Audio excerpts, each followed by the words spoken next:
మీ గురించి చాలా చాలా విన్నాను. ఈరోజు మీరు మీ మాటల్లో చెప్తే తెలుసుకోవాలనుకుంటున్నాను. సార్ అసలు ఫస్ట్ మీది ఏ ఊరు, ఎక్కడి నుంచి మీరు ఎలా వచ్చారు, ఏ సంవత్సరం వచ్చారు ఇండస్ట్రీకి? మాది ఉమ్మడి నల్గొండ జిల్లా, అంటే ఇప్పుడు యాదాద్రి భువనగిరి జిల్లా కిందకి వెళ్ళింది మా విలేజ్. రామన్నపేట మండలం ఉత్తటూరు అని చాలా చిన్న పల్లెటూరు. ఊరు సార్? ఉత్తటూరు అంటే ఏమీ లేదు అని. ఉత్తటూరు ఏమీ లేదు అని, అలాంటి చిన్న పల్లెటూరు. నేను పెరిగిందంతా చిట్యాల్లో, చదువుకుంది చిట్యాల్లో, రిపోర్టర్ చేసింది. ఏం చదువుకున్నారు సార్ మీరు? నేను బీఎస్సీ. రిపోర్టర్ చేసింది చిట్యాల్లో, నల్గొండలో, హైదరాబాద్లో కూడా. ఎందులో రిపోర్టర్గా చేశారు మీరు? నేను ప్రజాశక్తిలో చేశాను, ఆంధ్రప్రభలో చేశాను, ఈనాడులో చేశాను, సుప్రభాతంలో చేశాను. ఓ, మీరు దేవుని నమ్ముతారా? నమ్ముతారా?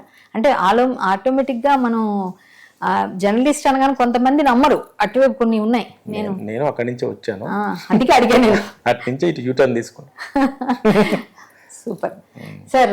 మరి మీరు ఎప్పుడు ఇండస్ట్రీకి, ఏ సంవత్సరం ఫుల్ ఫ్లెడ్జ్డ్గా?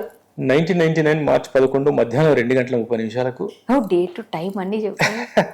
ఇంకేది వద్దు, సినిమా మాత్రమే కావాలని ఇక్కడికి వచ్చా. అంతకుముందు వస్తూ పోతూ ఉండేవాడిని. అప్పుడు మాత్రం ఇంకా అన్ని సర్దేసుకొని, మూటముళ్ళు సర్దేసుకొని, మనకు సినిమానే కావాలి, ఇంకేది వద్దని.